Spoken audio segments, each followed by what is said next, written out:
All right, hello, welcome to this weather update. Unfortunately, we had a cloudy day, and you can see tonight the full moon is stuck more or less behind these stratocumulus clouds due to all this moisture trapped. You know the deal already. So let's get to this weather update. We got to talk about all the rain we got and what's ahead.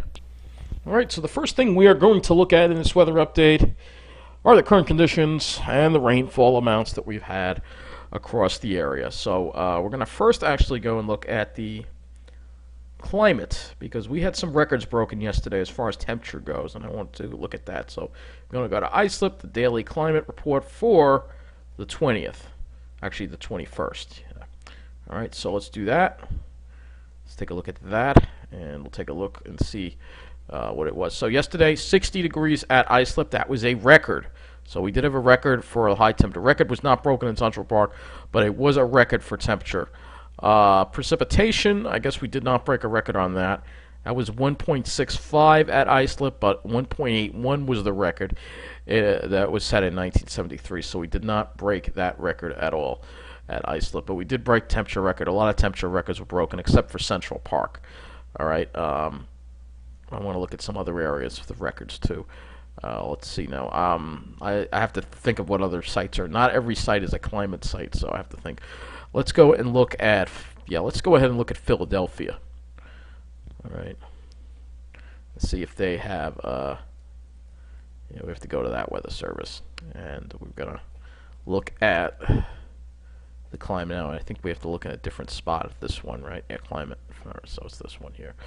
All right, so we are going to look at, we can look at Atlantic City and Philadelphia. All right, so let's get for yesterday. And let's see if they set a record in Philadelphia for the high temperature yesterday. No, they didn't. They hit 65, but the record was 67 set in 2013. The precipitation was 1.16. That doesn't beat the record of 1.40. So interesting, Philadelphia didn't. But however, year to date, let's see, since January, 5907 is the precip. But I guess they didn't break a record for that. But Atlantic City does have a record precipitation amount. So let's go and look at that. Look at Atlantic City. And, the high was not a record. They had 61. They have a record of 66.17 inches of precipitation. I guess that doesn't show up in here with the record. But they got 1.20. They didn't break the daily precipitation either. So some areas got a lot of rain, but some areas didn't. A lot of the reporting sites didn't get the heaviest rain. But let's go and now look at the actual rainfall totals from yesterday, because there were a lot of heavy rainfall reports, and some of it actually went into today too.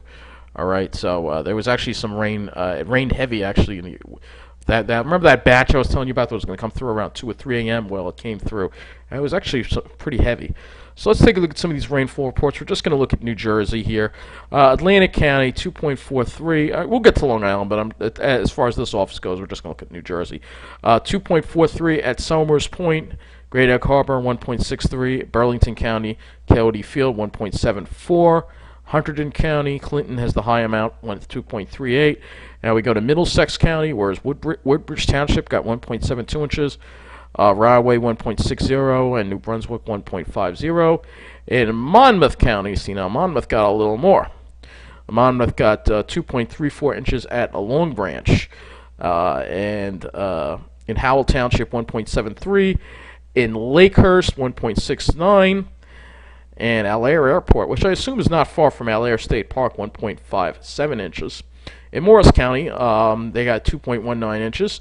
Ocean County, 2.27 inches at Point Pleasant Beach. In Stafford, 2.24. Lacey Township, 2.24. Berkeley Township, 2.21. Barnegat Inlet, 1.89. And in Lakehurst, 1.88 inches there. Wait, didn't we just read Lakehurst? Oh, it's 14 miles north of Lakehurst. Okay. And Lakehurst 1.80 and Jackson 1.64 inches. All right, some high amounts in Somerset, Sussex County 2.03. I'm not going to go over all of these.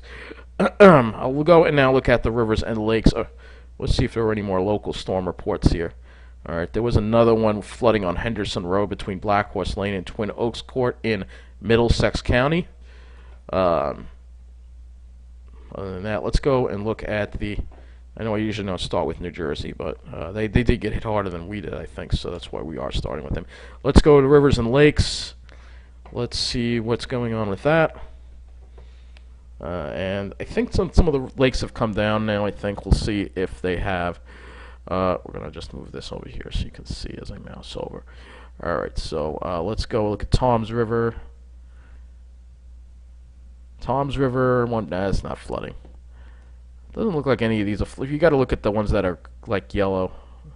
Those are the ones that are flooding. Millstone flooded, but it's on its way down now. So it was a lot of rain, but we can actually go and look at Long Island's too. Peconic River didn't even get near flood stage. I don't think anything in Long Island did. Let's see, I can look. Carl's River, no. So yeah, it doesn't look like there's any real significant flooding anymore, except in northwest New Jersey, as Passaic River is on its way up to a moderate flood stage.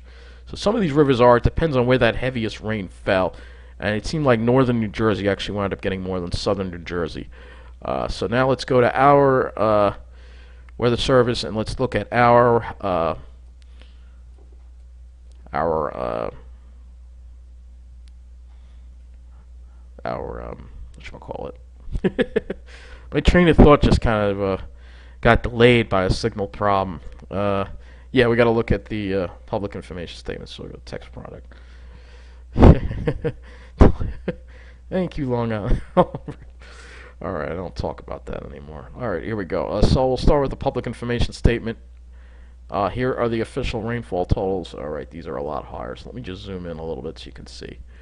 Because if for whatever reason the weather service in New York uses a somewhat smaller font, I don't know why. Alright, Connecticut, some areas really got hit hard. Fairfield County, 4.33 inches in Bedford, 2.90 in Monroe. So it looks like Connecticut really got hit hard. 3.50 in Bethel. Middlesex County, some high amounts too. In Connecticut, 2.77 inches. New Haven County, 4.02. In East Northeast of I'm not sure where that is. I'm not sure where a lot of these places are. Woodbridge in New Haven County, 3.28. It's funny how some of the towns have the same name as the towns in New Jersey. New Haven itself, though, didn't get that much. 1.42. New London County, 1.72 at Norwich. And these are the high amounts in New Jersey that they were in more in Bergen and Passaic and Essex County. So Westwood got 2.66 inches, Ridgewood 2.47 inches, Midland Park 2.44 inches, River Edge 2.26 inches. So they got a little more, like around 2 inches there. Essex County, Nutley 2.79, Verona 2.45. I'm sure some all-time records for rainfall have been broken at a lot of these stations because it's just gotten so much rain. Passaic County, 2 miles southeast of West Milford, 2.94 inches. Little Falls, 2.44 inches. So again, a lot of rain here. Union County, Springfield, 2.02 inches as well. Some high amounts there. Now we go into New York finally. Yeah, we have some high amounts on Long Island actually. So city, not too bad. They didn't get hit as hard. 1.69, 1.02. I mean, it's a lot of rain, but when you compare it to Plainview in Nassau County, 2.84. That's the highest amount there in Nassau County. Plain Edge, 2.60. Port Washington, 2.38 inches. Belrose, 2.19 inches. Jericho, 2.16 inches. Syosset, 2.02 inches. See if there's any for the South Shore. Here's one from Wantagh, 1.93 inches. And another one from Wantagh, 1.86 inches. Carl Place, only 1.13 inches. So it depends on where you are, where those bands of heavy rain set up. And it's mostly like in the eastern part, the extreme eastern part of Nassau County, where they set up. See, Central Park didn't get that much, 1.85. Queens, though, some parts of Queens did all right. Belrose picked up 2.48 inches. Little Neck, 2.25. Whitestone, 2.10. JFK Airport, 2.03. LaGuardia, 1.93. Staten Island got, a lot too. 1.84 at Todd Hill. And Annandale, I believe, which is on the South Shore of Staten Island, 1.52 inches. And then we go to Suffolk County. Yeah, Suffolk County, western Suffolk got hit really hard with the rain. So there was like two main areas that got hit hard. Western Suffolk, eastern Nassau, and northern New Jersey seemed to be... Oh, and parts of Connecticut. So we go into Suffolk County here, and the high readings there. Centerport, 2.94 inches. It's almost 3 inches of rain. And Greenlawn, 2.91 inches. Another Centerport reading of 2.69. Comac, 2.66 inches. We go look at Melville, 2.35. Head over to the South Shore, 2.26 at West Islip. Farmingdale Airport got 2.21. Nesconset Highway. 2.20. I guess they mean Nesconset. Lake Ronkonkoma at 2.18. As you head east, the numbers go down. Setauket, to around 2 inches there, 2.01. Islip Airport, 1.75. We can look up more toward the Pine Barrens there, and Upton, 1.54. So it's a little less as you go further east. Brookhaven National Labs, this is 2 miles south of Brookhaven Labs with 1.32. And way out on the east end in Cutchogue, those were the lower numbers, 1 inch there. So a lot of rain. And then Westchester, too. Look at Armonk, 3.72. It all depends. And I think there was some thunderstorms last night over Westchester, too. It looked like there was some lightning activity up that way, too. So a crazy, crazy event this was. Anyway, let's now take a look and see what is coming up next with our crazy weather that we've been dealing with.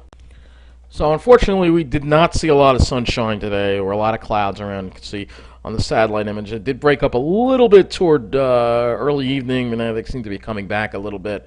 And you can see just a lot of moist air in this flow. This is not going to be a very clear air mass, unfortunately. So it does not look like we're going to have a clear day tomorrow either. I don't think so.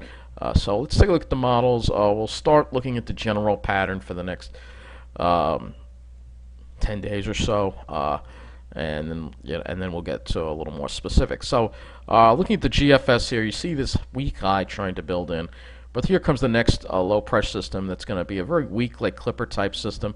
Might bring a few light rain showers Monday morning, Christmas Eve, and then as we head into Christmas Eve, gets cooler and drier. Christmas Day might be a nice clear day. We might actually have a clear day on Wednesday too, if this high is strong enough to keep any clouds away. Hopefully it is.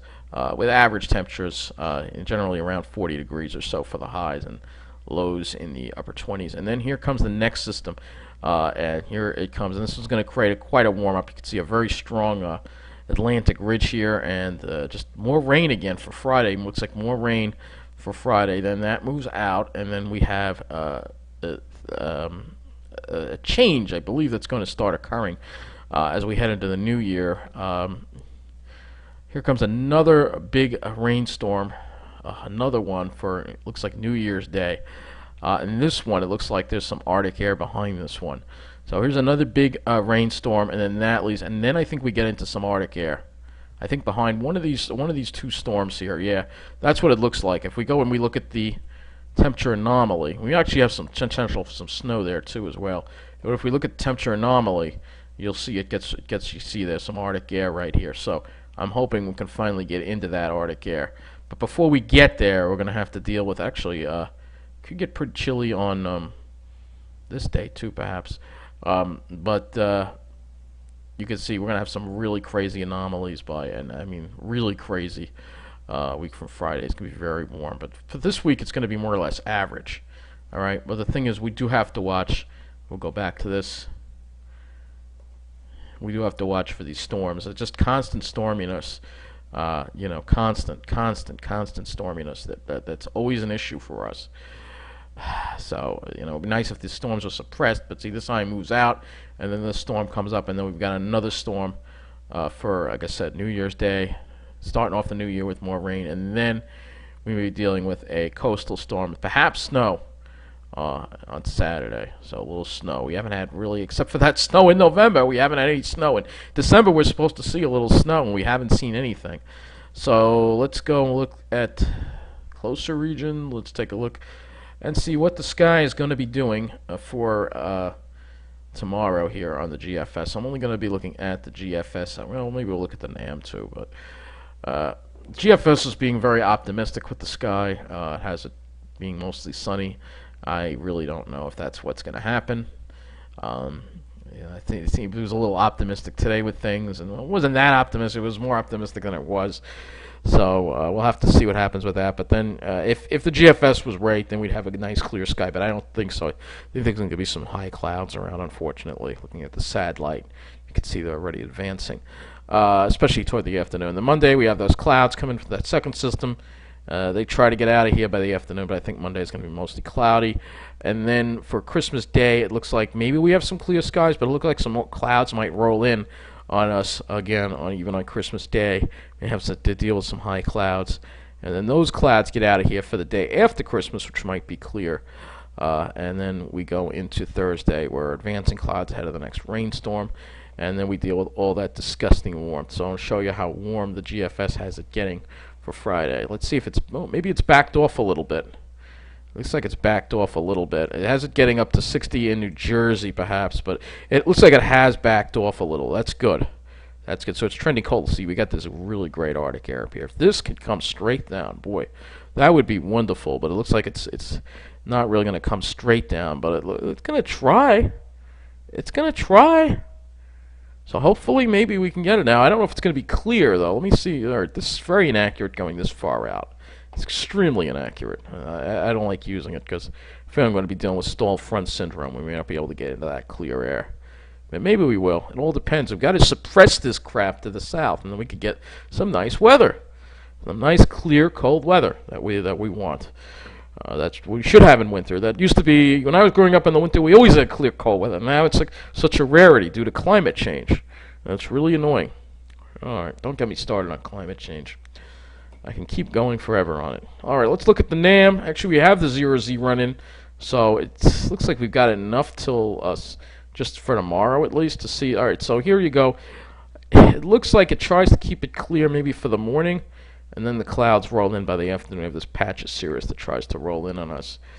So we'll just have to see what happens with that. Hopefully we get some clear weather. Maybe tomorrow. It looks like it's going to try maybe to be clear, hopefully.